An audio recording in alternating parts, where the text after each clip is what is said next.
विद्यार्थी मित्रांनो, नमस्कार.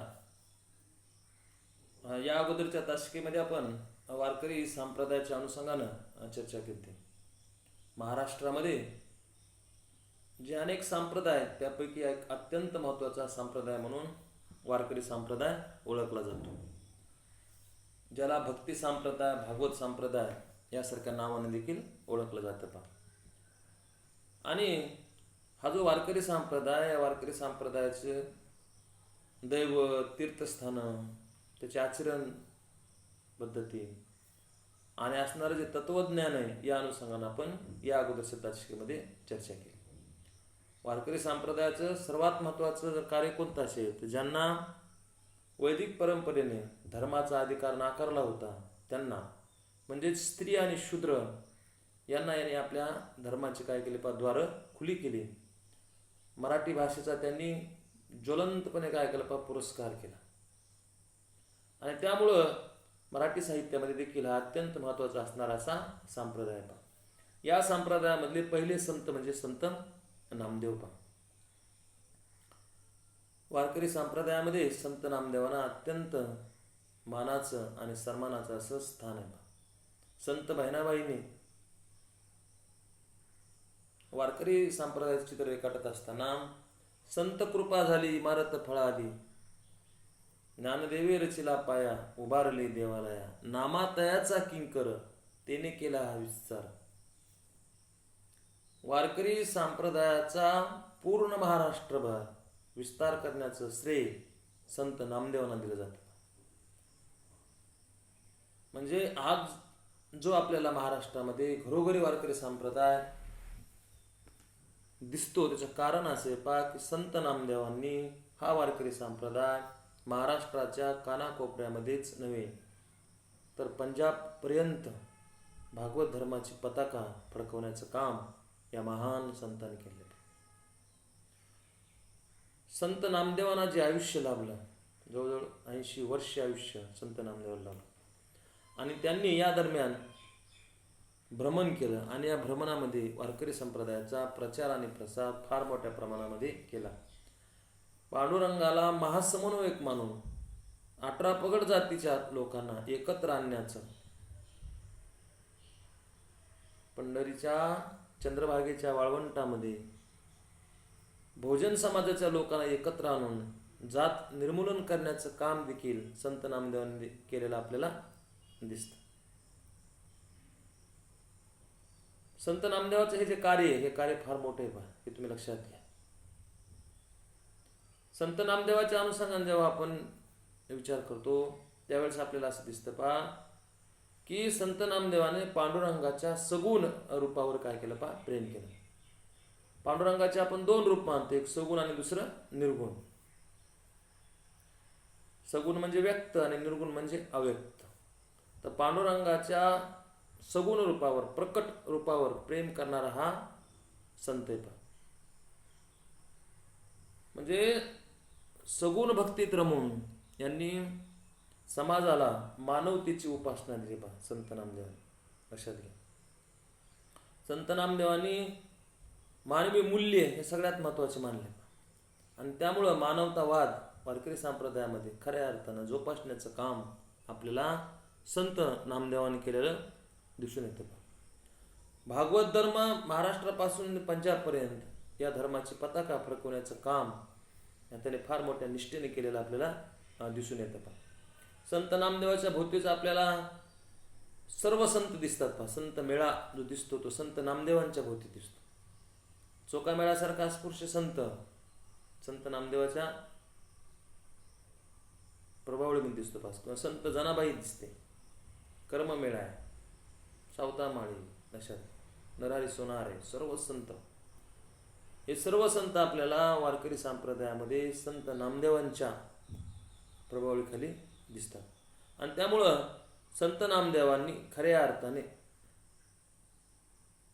वारकरी संप्रदाय, खऱ्या अर्थाने वारकरी संप्रदाय सामान्य माणसापर्यंत पोहोचण्याचं काम संत नामदेवांनी केलेलं आहे. आणि त्यामुळं मग पांडुरंगाच्या सगुण रूपावर प्रेम करणारा, याचबरोबर समाजाला मानवतेची उपासना शिकवणारा, आणि भागवत धर्माची पताका पंढरीपासून पंजाबपर्यंत फडकविणारा थोर संत म्हणून अनेक अभ्यासकांनी संत नामदेवाचा काय केलेला पहा उल्लेख केलेला आहे. त्यांच्या व्यक्तिमत्वाचे अनेक रूप आहेत पहा लक्षात. ते मराठीतले पहिले भावकवी लक्षात. म्हणजे मराठीमध्ये भावकवितेचा प्रारंभ आपल्याला संत नामदेवापासून दिसतो. पांडुरंगाच्या संदर्भात असतील, समाजाच्या संदर्भात असतील, त्यांनी अतिशय उत्कटपणे आपल्या भावना आपल्या अभंगातून व्यक्त केल्या आहेत. कवितेमध्ये भावकविता हा वाङ्मय प्रकार सर्वात श्रेष्ठ मानला जातो. आपल्याला आपल्या भावना किती तीव्रपणे मांडता येतात, त्या किती उत्कटपणे किती गडद पातळीवर तुम्ही मांडू शकता, त्याला कवितेमध्ये अनन्यसाधारण असं महत्त्व असतं. तर संत नामदेव हे मराठीमधील पहिले भावकवी आणि त्यामुळं त्यांचे जर आपण अभंग पाहिले तर त्या अभंगामध्ये त्यांच्या भावना अतिशय उत्कटपणे आपल्याला व्यक्त झालेल्या दिसून येतात. ते मराठीतले पहिले भावकवी, त्याचबरोबर ते मराठीतले पहिले आत्मचरित्रकार आहेत. अशा त्यांनी स्वतःविषयी, स्वतःच्या कुटुंबाविषयी, स्वतःच्या पत्नीविषयी, आईविषयी अभंग लिहिले आहेत. आणि या अभंगामधून त्यांचं संत नामदेवाचं अशा या अभंगामधून संत नामदेवाचं चरित्र आपल्याला त्रोटकपणे येताना दिसतं. ते पूर्ण जरी चरित्र नसले तरी त्यांच्या जीवनातले महत्त्वाचे प्रसंग त्यांनी या अभंगातून मांडलेले आपल्याला दिसून येतात. म्हणजे मराठीतले पहिले भावकवी, पहिले आत्मचरित्रकार, त्याचबरोबर ते दुसरे चरित्रकार आहेत. संत नामदेवांनी अनेक चरित्र लिहिले. लक्षात घ्या. चोकामेळा असेल, जनाई असेल, गोरा कुंभार, या सर्व संतांची चरित्रे आपल्याला संत नामदेवांनी लिहिलेले दिसतात. त्यांच्या जीवनातले जे महत्त्वाचे काही प्रसंग आहेत ते प्रसंग त्यांनी लिहिलेले आहेत. लक्षात घ्या. शेळ्याळ आख्यान आहे, म्हणजे जे चरित्र लिहिलेले संत नामदेवांनी ते काही पूर्ण जरी नसलं तर त्यांच्या जीवनातले काही प्रसंग लिहिलेले असल्यामुळे त्यांना आपण दुसरे चरित्रकार असं म्हणतो. आपल्याला माहिती की पहिले चरित्रकार मराठीमधले माहीभट आहेत. तर दुसरे चरित्रकार म्हणून त्यांचा या ठिकाणी काय केला जातो पहा उल्लेख केला जातो. त्याचबरोबर संत नामदेवांना खऱ्या अर्थाने कीर्तन परंपरा देखील महाराष्ट्रामध्ये रुजवण्याचं महान कार्य संत नामदेवाने केले. त्यामुळे त्यांना आद्य कीर्तनकार म्हणून देखील ओळखलं जातं. लक्षात घ्या. कीर्तन परंपरा, वारकरी कीर्तन परंपरा खऱ्या अर्थानं आपल्याला संत नामदेवापासून सुरुवात झालेली दिसून येते. त्या अगोदर कीर्तन आहेत, परंतु ते नारदीय वगैरे स्वरूपाचे ते कीर्तन आहेत. परंतु खऱ्या अर्थानं कीर्तन परंपरा रुजवण्याचं काम देखील संत नामदेवानं केलेलं आपल्याला दिसून येतं. पहिले भावकवी, पहिले आत्मचरित्रकार, दुसरे चरित्रकार. लक्षात घ्या. कीर्तन परंपरा समृद्ध करणारे संत नामदेव. याशिवाय आपल्या शिष्याची समाधी पांडुरंगासमोर बांधणारे म्हणून देखील संत नामदेव ओळखले जातात. हे संत नामदेवाचं फार मोठं कार्य आहे, हे तुम्ही समजून घ्या. संत नामदेवांचा कालखंड म्हणजे 13वे शतक आहे आणि या कालखंडामध्ये प्रामुख्याने इथं जातीयता आहे, धर्मांधता आहे, अंधश्रद्धा आहे, वैदिक परंपरेचा जबरदस्त असा पगडा आहे, वर्णव्यवस्था इथं कडक प्रमाणामध्ये पाळल्या जाते. अशा काळामध्ये चोकामेळ्यासारख्या अस्पृश्य संतांचे समाधी त्यांनी पांडुरंगाच्या समोर बांधलेली, हे फार मोठं कार्य आहे. तुम्ही समजून घ्या. आजही आपल्या गावामध्ये एखादा मनुष्य जर मरण पावला तर प्रत्येकाच्या जातीनुसार मसणवटे ठरलेले आहेत गावोगावी. एका जातीतल्या माणसाला दुसऱ्या जातीच्या मसणवाट्यामध्ये जाळू दिला जात नाही, हे तुम्ही समजून घ्या, किंवा त्या ठिकाणी पुरू दिला जात नाही. इतका कर्मठपणा आपल्याला आजही दिसतो. परंतु संत नामदेवांनी त्या काळामध्ये 13व्या शतकामध्ये चोकामेळा यांची समाधी पांडुरंगाच्या समोर बांधलेले.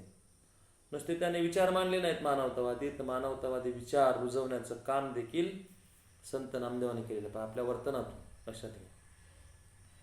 संत जनाई ते त्यांच्या घरीच काम करते आणि राजा ढाले यांनी संत जनाई ही शूद्र होती, अस्पृश्य होती असं नवीन संशोधन केलं आहे. आणि त्यामुळं संत नामदेवांनी वारकरी संप्रदायामध्ये जे विचार मांडले, जो मानवतावाद मांडला, तो प्रत्यक्ष आचरणामध्ये आणलेला आहे, हे आपण समजून घ्या. नुसते विचार मांडणं वेगळे आणि ते वर्तनामधून ते विचार समाजासमोर मांडणं, यामध्ये फार मोठा फरक आहे. संत नामदेवांनी जे जे विचार मांडले ते आचरणामध्ये आणले. चोखामेळ्यासारखा एका स्पृश्य संताची समाधी आजही जर तुम्ही पंढरपूरला गेलात तर पांडुरंगाच्या समोर आहे, लक्षात घ्या. त्या ठिकाणी पंढरपूरला गेल्यानंतर आपल्याला पहिल्यांदा चोखामेळ्याचं दर्शन घ्यावं लागतंय. नंतर मग नामदेव पायरी आहे, पांडुरंगाच्या पायरीला, तिथंच मंदिराच्या पायरीला संत नामदेवाची समाधी, नामदेव पायरी म्हणून ती ओळखली जाते. पहिल्यांदा आपण दर्शन चोखोबाचं घेतो, नंतर संत नामदेवाचं घेतो, नंतर मग आपण पांडुरंगाचं दर्शन घेतो. म्हणजे सांगायचा मुद्दा असा आहे पहा, की संत नामदेवाने पांडुरंगाला महासमन्वयक मानून 18 पगड जातीच्या लोकांना एकत्र करण्याचं काम त्या काळामध्ये फार मोठं हे काम केलं, त्यांना संघटित करण्याचं काम त्यांनी केलेलं आहे. आणि त्यामुळं खऱ्या अर्थानं वारकरी संप्रदाय घरोघर पोहोचण्याचं श्रेय आपल्याला संत नामदेवाला द्यावं लागतं. अशा वारकरी संप्रदायामध्ये संत नामदेवा एवढं मोठं कार्य इतर संतांनी केलं असं आपल्याला या ठिकाणी म्हणता येत नाही. त्याचं कारण असे पहा, की संत नामदेवाला लाभलेलं आयुष्य आणि मग खऱ्या अर्थानं या 80 वर्षाच्या काळामध्ये संत नामदेवांनी वारकरी संप्रदायाचा प्रचार आणि प्रसार फार मोठ्या प्रमाणामध्ये केला. लक्षात घ्या, संत ज्ञानेश्वरांनी वयाच्या 21व्या वर्षी समाधी घेतलेली आणि त्यामुळं वारकरी संप्रदायामधलं म्हणजे वारकरी संप्रदायामध्ये संत नामदेवांना अत्यंत महत्त्वाचं, मानाचं आद्य संत म्हणून आपल्याला या ठिकाणी मान द्यावा लागतो. त्याचं कारणच असं आहे पहा, की संत नामदेवानीच खऱ्या अर्थानं मानवतावाद वारकरी संप्रदायामध्ये रुजवण्याचं काम केलेलं आपल्याला दिसून येतं. नुसते विचाराच मांडले नाहीत, आचरणामध्ये आणले. आणि त्यामुळे मग तुम्हाला संत नामदेवाच्या भोवती संत मेळ्यामध्ये ज्यांना शूद्र गणलं जात होतं, ज्यांना पायाचे दास म्हणलं जात होतं, अशा समाजातल्या खालच्या स्तरातले संत आपल्याला संत नामदेवाभोवती दिसतात. आणि त्यामुळे संत नामदेवाचं फार मोठं कार्य आहे, हे आपण लक्षात घेतलं पाहिजे. संत नामदेवाच्या जन्माविषयी काही वाद निर्माण केले जातात, परंतु अभ्यासकाने अभ्यासांती हे सिद्ध केलेले आहे की संत नामदेव हे परभणी जिल्ह्यातील, सध्या आता हिंगोली जिल्ह्यामधील जो नरसीबामणी गाव आहे, या गावचे. लक्षात घ्या, म्हणजे मराठवाड्यामध्ये संत आहेत संत नामदेव. लक्षात घ्या, हिंगोली जिल्ह्यामध्ये औंढा नागनाथ पासून जवळ असणारं जे गाव आहे नरसीबामणी, या ठिकाणी संत नामदेवाचा काय झालेला पहा, जन्म झालेला आहे. कारण संत नामदेवाच्या आत्मचरित्रपर अभंगामध्ये तसे अनेक उल्लेख येतात. त्या औंढा नागनाथ त्याच्या दर्शनाला जायचे, त्याचबरोबर त्या ठिकाणी ते कीर्तन करायचे, त्या ठिकाणी अनेक आख्यायिका देखील आपल्याला दिसून येतात. आणि त्यामुळं संत नामदेव हे नरसीबामणीचे आहेत आणि ती नरसीबामणी मराठवाड्यामधील हिंगोली जिल्ह्यामधील औंढा नागनाथच्या जवळ असणार हे गाव आहे. आता संत नामदेवाच्या घराण्यामध्ये पहिल्यापासून काय आहे पहा, पांडुरंग भक्ती आहे. आणि त्यामुळं मग संत नामदेव नंतर आपल्याला पंढरपूरला गेलेले त्या ठिकाणी दिसून येतात. म्हणजे त्याचा जन्म नरसीबामणीमध्ये, पण परभणी जिल्ह्यातील जी नरसीबामणी या ठिकाणी. आणि मग आपल्याला असं दिसतं पहा, की त्या औंढ्या नागनाथाच्या दर्शनात जात असत असा उल्लेख नामदेवाच्या अभंगात येतो पहा. आणि त्यामुळं त्यांना जो गुरुउपदेश झाला तो देखील नरसीबामणी पासून जवळच झाला असं देखील अभ्यासकांनी मत मांडलेले पहा. आणि त्यामुळं नरसीबामणी हेच संत नामदेवाचं जन्मस्थान वगैरे मानलेले पहा. आता संत नामदेवाचं वारकरी संप्रदायामध्ये फार मोठं असं कार्य आहे पहा. खऱ्या अर्थानं मी तुम्हाला पुन्हा सांगले की वारकरी संप्रदायामध्ये जो बहुजन समाज जोडला गेला त्याला कारण काय पहा, संत नामदेव. संत नामदेवांनी या लोकांचं नेतृत्व करून खऱ्या अर्थानं वारकरी संप्रदाय रुजवण्याचं काम केलेलं आपल्याला दिसून येतं. आता संत नामदेवांची अभंगवाणी प्रसिद्ध आहे. संत नामदेवांनी शतकोटी मी तुझे करीन अभंग अशी जरी प्रार्थना केली असली तरी आज मात्र त्यांचे जे अभंग आहेत पहा ते 2500 अभंग उपलब्ध आहेत असं काही अभ्यासक मानतात. त्याच्यामध्ये देखील काही प्रक्षेपित आहेत, अनेकांनी काही अभंग घुसडले असं देखील काही अभ्यासकांनी मत मांडलेले. काही अभ्यासकांनी अभ्यास करून त्यांचे 1300 अभंग आहेत असं देखील मत मांडलेले पहा. परंतु सुमारे जवळजवळ 2500 अभंग आज आपल्याला आढळतात संत नामदेवाच्या नावावर. आता संत नामदेवाच्या अभंगाचं एक आणखी महत्त्वाचं वैशिष्ट्य कोणतं? त्यांचे अभंग खूप मोठे मोठे येतात, अनेक चरणाचे अभंग आहेत. तुम्ही जर संत तुकाराम यांचे अभंग पाहिले तर त्याचे चरण कमी येतं. 4 चरणाचा अभंग आहे, 6, 7 जास्तीत जास्त 10. संत तुकारामाचे जास्तीत जास्त अभंग 4 चरणाचे आहेत, परंतु संत नामदेवाचे चरणांची संख्या जास्त आहे. आणि त्यामुळे संत तुकारामाच्या नावानं 5000 अभंग आहेत सुमारे. लक्षात घ्या, संत नामदेवाच्या नावाने 2500 अभंग आहेत, परंतु तरी सुद्धा संत तुकारामापेक्षा संत नामदेवाची जी अभंग गाथा आहे ती आपल्याला आकाराने मोठी दिसते पहा. त्याचं कारण असं आहे पहा की यांचे अभंगाचे जे दीर्घ लिहिले अनेक चरणाचे काय यांचे अभंग आहेत. आणि त्यामुळं मग साहजिकच त्यांच्या नावानं आपल्याला 2500 वगैरे अभंग आढळतात पहा. आता हे जे अभंग आहेत म्हणजे जसं वाल्मिकीने शतकोटी रामायण रचले त्या धर्तीवर मी अभंगरत्ना करील असं त्यांनी म्हटलं होतं, परंतु त्यांचे तेवढे मात्र अभंग आपल्याला आज दिसत नाहीत पहा. त्यांचे जे अभंग दिसतात ते प्रामुख्यानं 2500 अभंग आपल्याला या ठिकाणी आढळून येतात पहा. त्यांच्या अभंगाचं जर आपण स्वरूप पाहिलं पहा, लक्षात घ्या, तर त्यांचे काही आत्मचरित्रपर अभंग आहेत. मी तुम्हाला आत्ताच उल्लेख केला की संत नामदेव हे मराठीतील पहिले आपण त्यांना आत्मचरित्रकार असं मानतो पहा.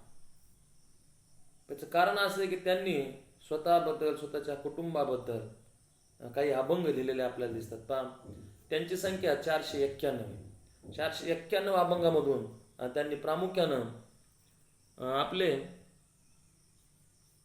आपल्या जन्माविषयी, आपल्या पत्नीविषयी, आईविषयी वेगवेगळे विचार त्यांनी या अभंगातून मांडलेले आहेत पहा.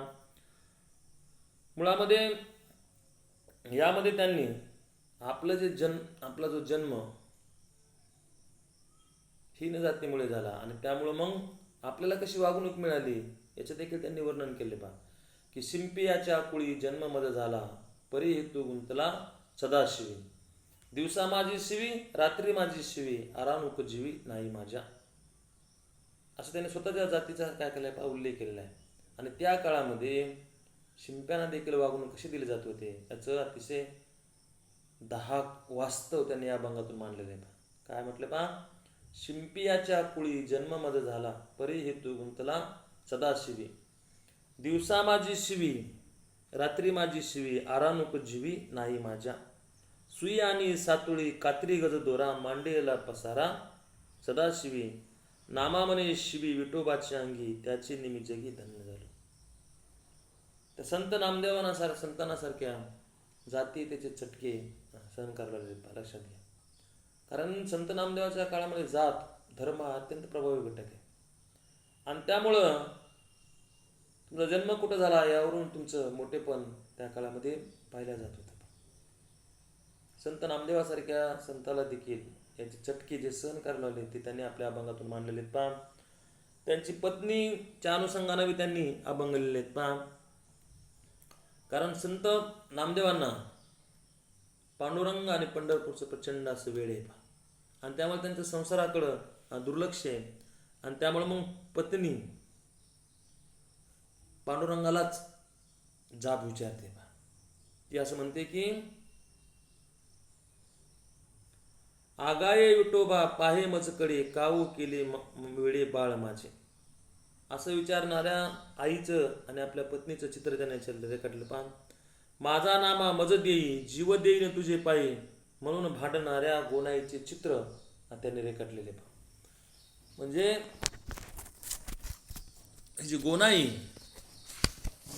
संत नामदेवाच्या जे आई त्यांच्याबद्दलचं चित्र त्यांनी या ठिकाणी रेखाटलेले पहा.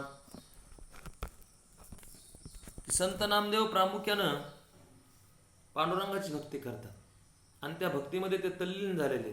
त्यांच्या संसाराकडे घराकडे दुर्लक्ष आहे आणि त्यामुळे मग आई पांडुरंगाकडे काय करते पहा, तक्रार करताना आपल्याला या ठिकाणी दिसते पहा. ते चित्र त्यांनी या अभंगातून मांडलेलं वगैरे आपल्याला दिसून येतं पहा. याचबरोबर जी पत्नी आहे राजाईच्या मनामध्ये जे वेगवेगळे भावना निर्माण झाल्या त्याचं देखील चित्रण आपल्याला या अभंगामध्ये येताना दिसतं पहा. ती असं म्हणते पहा की लावून लंगोटी झाला ती गोसावी आमची उठा ठेवी कोण.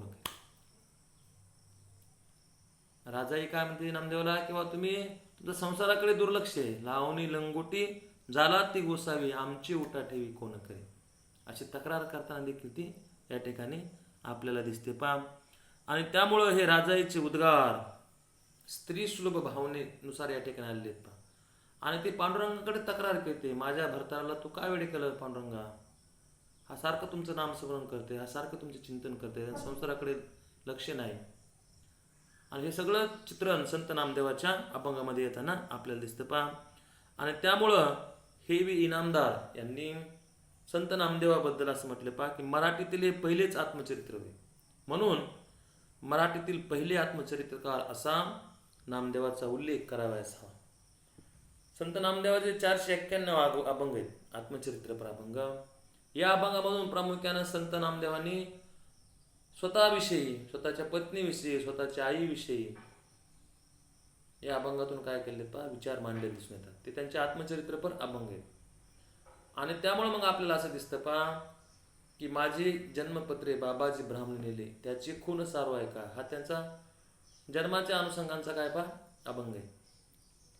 इसवी सन 1270 मध्ये म्हणजे त्यांचा जन्म झाला असं म्हटलं जातं. म्हणजे त्यांचा जो जन्म आहे त्या जन्माच्या अनुषंगाने माहिती येताना आपल्याला दिसते पहा या अभंगामधून.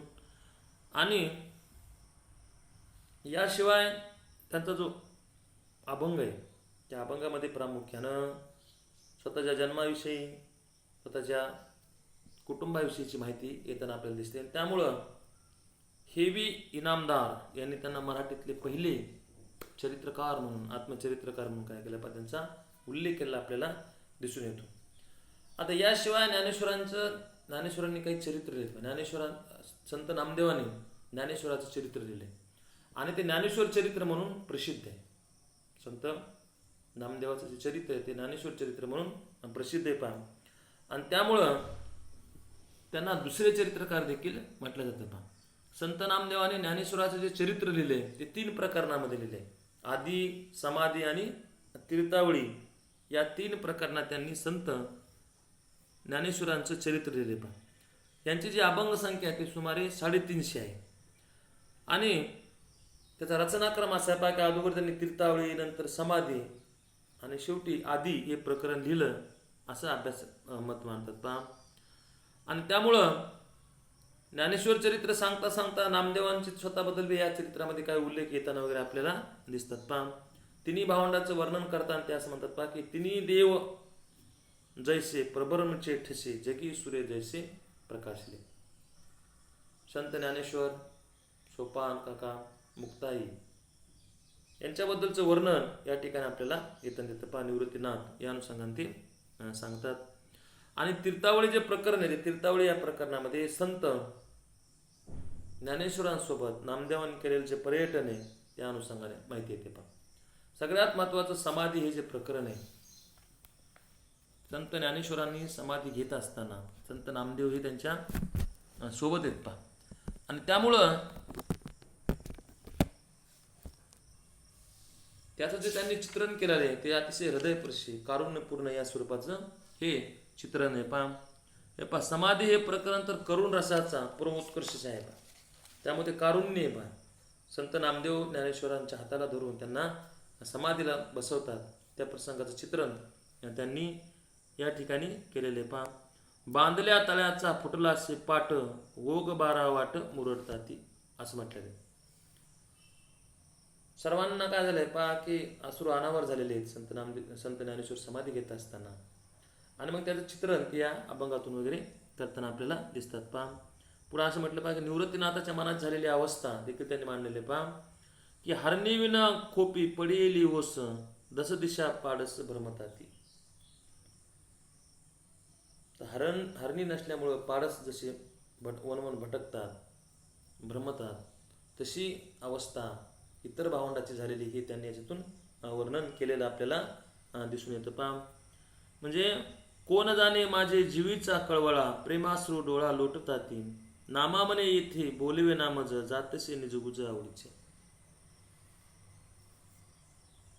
संत ज्ञानेश्वर समाधी घेत असताना संत नामदेवाच्या मनाची झालेली अवस्था त्यांनी याच्यातून मांडलेली. पहा की काय असं म्हणतात पहा की मला माझ्या निजगुज हे जे आवडीचं आहे ते चाललंय त्यामुळं माझ्या मुखावाटं बोल निघत नाहीत असं त्यांनी या ठिकाणी सांगितलेलं. पहा आणि त्यामुळे आदी समाधी तीर्थावळी या 3 प्रकरणामधून त्यांनी आपल्याला असं दिसतं पहा की संत ज्ञानेश्वराचं चरित्र लिहिलेलं आपल्याला या ठिकाणी दिसून येतं. पहा याशिवाय त्यांनी इतर काही चरित्र लिहिलेले आहेत पहा संत नामदेवांनी. त्याच्यामध्ये मग आपल्याला ही काय पूर्ण चरित्र नाही तर त्या संताच्या जीवनातले काही काही प्रसंग काही काही घटना त्यांनी या भागातून मांडलेल्या दिसल्यात. पहा आणि त्यामुळे मग गोरा कुंभार जनाबाई चोकामेळा यांची त्यांनी काय केले पहा चरित्र लिहिलेले. त्याच्यामध्ये जे गोरा कुंभार जनाबाई आणि चोकामेळा यांचे चरित्र मात्र जास्त वटलेले आहेत. पहा आता त्यांच्या जीवनातले काही महत्त्वाचे प्रसंग ते कसे भक्त होते त्यांची भक्ती कशी महत्त्वपूर्ण होती हे सांगणारे काही अभंग त्यांनी लिहिलेले. आता हे चरित्र काही पूर्ण नाही त्याच्या जीवनातील काही प्रसंग या ठिकाणी येताना आपल्याला दिसतात. पहा आणि त्यामुळं त्यांना दुसरे चरित्रकार असं या ठिकाणी म्हटलं जातं. पहा म्हणजे नामदेवाच्या भाबडे मनाला अद्भुततेचं कसं फार आकर्षण आहे. आणि त्यामुळं मग संत मग गोरा कुंभार असतील गोरा कुंभारच्या जीवनातला जो प्रसंग आहे ते पांडुरंगाच्या भक्तीमध्ये एवढे तल्लीन झाले.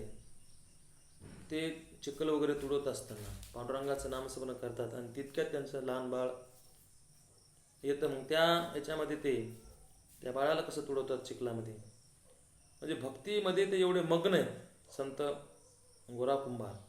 आता हा जो प्रसंग आहे तो प्रसंग त्यांनी त्या अभंगातून वगैरे मांडलेले आहेत. संत नामदेव कीर्तन करत असताना अशा प्रकारचे दृष्टांत दाखले द्यायचे आणि त्यामुळं मग या स्वरूपाची आपल्याला अभंग रचना या ठिकाणी दिसते. म्हणजे त्यांनी स्वतःबद्दल माहिती सांगणारे काही अभंग लिहिलेले. संत ज्ञानेश्वराचं चरित्र त्यांनी आदी समाधी तीर्थावळी या 3 प्रकरणातून लिहिलेले.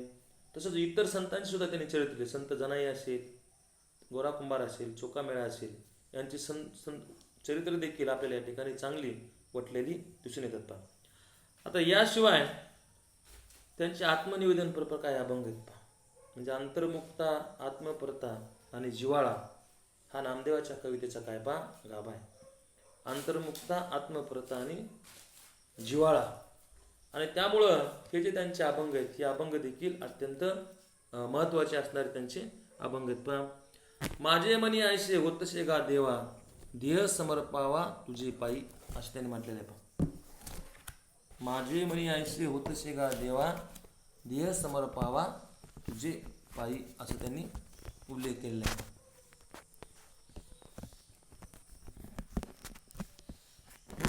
आणि त्यामुळं हे जे त्यांचे अभंग आहेत आत्मपराभंग त्याच्यापेक्षा आत्मनिवेदन पराभंग हे त्यांचे वेगळे आहेत. पहा वेगळ्या स्वरूपाचे अभंग आपल्याला ते या ठिकाणी दिसतात. पहा आणि त्यामुळं या अभंगामध्ये प्रामुख्यानं स्वतःविषयी त्यांनी लिहिलेले. पहा की मला पांडुरंगाचे ओढ लागलेली लक्षात. त्यामुळे असं म्हणतात माझे मनी ऐसे होतसे गा देवा ध्येय समर्पावा तुझे पाय. पण मनावर नियंत्रण नाही आणि त्यामुळे मग ते मनाला दुष्णे देतात. पहा ते असं म्हणतात अरे मना मरकटा पापिया चांडाळा. ठीक आहे ना मनावर नियंत्रण ठेवणं लक्षातला ही काही सोपी गोष्ट नाही. आणि मग त्यामुळं संत नामदेवाचं मन संसारामध्ये जाते भरकटते आणि त्यामुळे ते आपल्या मनाला दुष्णे देतात. असं म्हणतात की अरे मना मरकटा पापी या चांडाळा असं त्यांनी आपल्या मनाचं काय केलं पहा उल्लेख केलेला आहे. त्यांना पांडुरंगाचं प्रचंड असं वेळ आहे पहा आणि त्यामुळं पांडुरंगाच्या संदर्भातली भावस्थिती त्यांच्या काही अभंगामधून येते. पहा की पाहू द्या रे मज विठोबाची मुख, लागलीशी भूक माझ्या डोळ्या. माझ्या डोळ्याला कोणती भूक लागलेली? तर माझा जो पांडुरंग आहे ते पाहण्याची काय पहा माझ्या डोळ्याला भूक आहे. पाहू द्या रे मज विठोबाचे मुख, लागलीशी भूक माझ्या डोळा. आणि त्यामुळं हे त्यांचे आत्मनिवेदनपर जे अभंग आहेत पहा. देह जाऊ अथवा दृढ राहो, दृढ भाव पांडुरंगी दृढ भाव. हा देह जाऊ अथवा राहो, पण पांडुरंगावर माझा काय पहा भाव आहे, पांडुरंगावर माझी श्रद्धा आहे, असं ते प्रकटपणे सांगताना आपल्याला दिसतात पहा. याशिवाय त्यांचे जे काही अभंग आहेत पहा ते बाळक्रीडेचे अभंग आहेत. बाळक्रीडेच्या अभंगामध्ये प्रामुख्याने त्यांनी संत श्रीकृष्णाच्या अनुषंगाने हे अभंग आहेत. श्रीकृष्णाच्या लीला याच्यामध्ये येतात पहा. श्रीकृष्णाच्या ज्या बालपणीच्या लीला आहेत त्याच्यामध्ये मग प्रामुख्यानं महाबळ विटंबना आणि दाढी निबंधन यासारख्या प्रसंगातून अद्भुत रम्यता देखील आपल्याला आलेली दिसून येते पहा. आता संत नामदेवांनी हे सर्व अभंग लिहित असताना त्यांनी उपदेशपर काय अभंग लिहिले पहा. अनेक अभंगातून त्यांनी काय केले पहा उपदेश देखील केलेला आपल्याला दिसून येतो. आता त्यांचा हा जो उपदेश आहे तो प्रामुख्यानं मानवतावादी मूल्ये रुजवणार आहे पहा, लक्षात घ्या. त्यांनी जातीयता वर्णव्यवस्था याच्यावर देखील प्रहार चढवण्याचे काय केले पहा प्रयत्न केला. त्यांचा जो अभंग आहे कुष्ठळ भूमीवर उगवली तुळशी अपवित्र ते अशी म्हणून नये, किंवा काकविष्टे माझी जन्मे पिंपळ, किंवा दासीच्या पुत्रा राज्यपद आले उपमा मागील देऊ नये. तर कोण कुठं जन्माला आलं हे महत्वाचं नाही, लक्षात घ्या. त्याचं कर्तृत्व महत्वाचं आहे. हा विचार त्यांनी त्या काळामध्ये अतिशय निर्भीडपणे धाडसानं मांडलेला आपल्याला दिसून येतो. नुसता विचारच मांडला नाही, ते त्यांनी ते आचरणामध्ये देखील आणण्याचा प्रयत्न केला. पण त्यांचं पंढरपूर पांडुरंगाचे महात्म्य सांगणारे देखील अनेक अभंग आहेत. सुका लागी करशी तळमळ, तरी तू पंढरीशी जाई केवळ, असं म्हटलं. मग तू अवघाचे सुखरूप होशी, जन्मो जन्मीचे दुःख विसरशी. सुखाची जर प्राप्ती करायची असेल तर कुठं जा? तू पंढरपूरला जा, कारण त्या ठिकाणी पांडुरंग आहे आणि तो दिनाचा सोयर आहे पहा, लक्षात घ्या. आणि त्यामुळे मग त्या पांडुरंगाविषयी त्या पांडुरंगाची महती सांगणारे देखील त्यांचे अभंग आपल्याला या ठिकाणी दिसून येतात पहा. संत नामदेवाच्या अनुषंगाने आपण ज्यावेळेस विचार करतो पहा त्यांच्या काही आरती देखील प्रसिद्ध आहे पहा. सगळ्यात महत्वाची म्हणजे पांडुरंगाची जी आरती ती त्यांची खूप प्रसिद्ध आहे पहा संत नामदेवाची. म्हणजे संत नामदेवाने अभंग लिहिले, काही गवळण लिहिल्या, काही त्यांनी आरत्या पण लिहिल्या. त्याच्यामध्ये पांडुरंगाची जी आरती जी अनेक ठिकाणी सर्वच कीर्तनकार कीर्तन संपल्यानंतर म्हणतात पहा की युगी 28 विटेवरी उभा, वामांगी रुक्माई दिशे दिव्य शोभा, पुंडलिकाच्या भेटी प्रभ्रम आले जगा. ही त्यांच्या आरती देखील प्रसिद्ध आहे पहा. आणि त्यामुळं संत नामदेवाच्या अनुषंगानं विचार करत असताना 13व्या शतकातील एक अत्यंत महत्त्वाचा संत वारकरी संप्रदायामध्ये ज्यांचं फार मोठं योगदान आहे, लक्षात घ्या. त्यांच्या व्यक्तिमत्वाचे अनेक पैलू आपल्याला या ठिकाणी दिसतात पहा. ते पहिले भावकवी आहेत, पहिले आत्मचरित्रकार आहेत, आख्यान कवी आहेत. याशिवाय भागवत धर्माचे पहिले संघटक आणि प्रसारक म्हणून देखील त्यांचा आपण मोठ्या आदराने काय करतो पहा उल्लेख करतो. कीर्तन परंपरेचे ते प्रवर्तक आहेत, लक्षात घ्या. कीर्तन परंपरा जी दिसते आपल्याला आज महाराष्ट्रामध्ये ती खऱ्या अर्थानं रुजवण्याचं काम संत नामदेवाने केलेलं आपल्याला या ठिकाणी दिसून येतं पहा. आपल्या शिष्याची समाधी बांधणारे गुरु, लक्षात घ्या. अशा अनेक दृष्टीने संत नामदेवाचे व्यक्तिमत्व काय पहा संपन्न आहे. समाज मनस्काच्या नामदेवाने महाराष्ट्राच्या सांस्कृतिक जीवनाला आकार दिला, लक्षात घ्या. हे संत नामदेवाचं फार मोठं कार्य आहे पाहिजे, तुम्ही थोडं समजून घ्या. कोणतं फार मोठं कार्य आहे त्यांचं? त्यांनी पांडुरंगाला महासमन्वयक मानून बहुजन समाजातील जे इतर ज्यांना धर्माचा अधिकार नाकारला होता त्या लोकांना संतत्व पद प्राप्त करून देण्याचं फार मोठं कार्य संत नामदेवाने केलेलं आपल्याला दिसून येतं. आणि त्यामुळं संत नामदेवांना आपण महासमन्वयक असा देखील त्यांचा आपण उल्लेख करतो पहा. त्यांच्या संदर्भामध्ये हेवी इनामदार यांनी काही उल्लेख केला पाहिजे तो या स्वरूपाचा आहे की संत नामदेव हे थोर भक्त होते. संत नामदेव कसे होते? पांडुरंगावर निसीम करणारे काय होते? भक्त होते. पांडुरंगाचे ते एकनिष्ठ भक्त होते. त्याचबरोबर ते कुशल संघटकही होते. हा फार मोठा गुण आहे. ते संघटक होते. त्यांनी आटापगड जातीच्या लोकांना या ठिकाणी संघटित करण्याचं काम केलेलं आपल्याला दिसून येतं. वारकरी संप्रदायाच्या संघटनेचे कार्य त्यांनी ज्ञानेश्वराच्या हयातीत तर केलेच, पण ज्ञानेश्वरांनी समाधी घेतल्यानंतरही 50 वर्ष महाराष्ट्रात आणि महाराष्ट्राबाहेर नामदेवाने विठ्ठल भक्तीचा ध्वज फडकविला.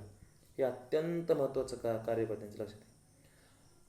म्हणजे महाराष्ट्रातच नाही तर महाराष्ट्राच्या बाहेर देखील वारकरी संप्रदाय नेण्याचं काम संत नामदेवाने केलेले आणि त्यामुळं वारकरी संप्रदायामध्ये संत नामदेवांना अत्यंत महत्त्वाचं असं स्थान आहे.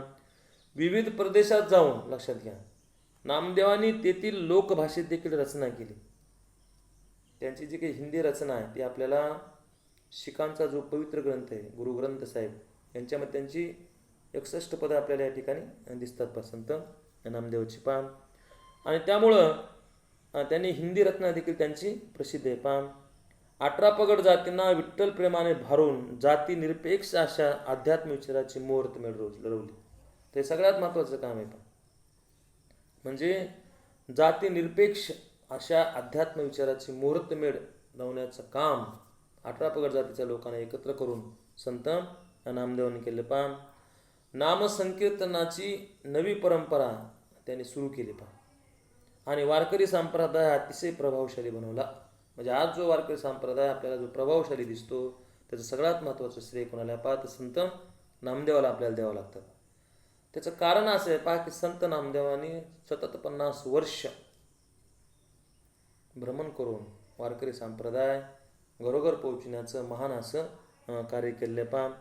आणि त्यामुळं संतांची अभंगवाणी ही उत्कृष्ट भावकविता आहे याची प्रचिती देखील त्यांच्या आपल्या अभंगामधून येते. आणि अतिशय महत्त्वाचे असणारे जे संत नामदेव आहेत त्यांच्या अभंगाचं स्वरूप आपण या ठिकाणी अभ्यासलं. म्हणजे संत नामदेव त्यांचं चरित्र प्रस्तावनेमध्ये आपण संत नामदेवाच्या व्यक्तिमत्वाची अनेक रूपं पाहिली.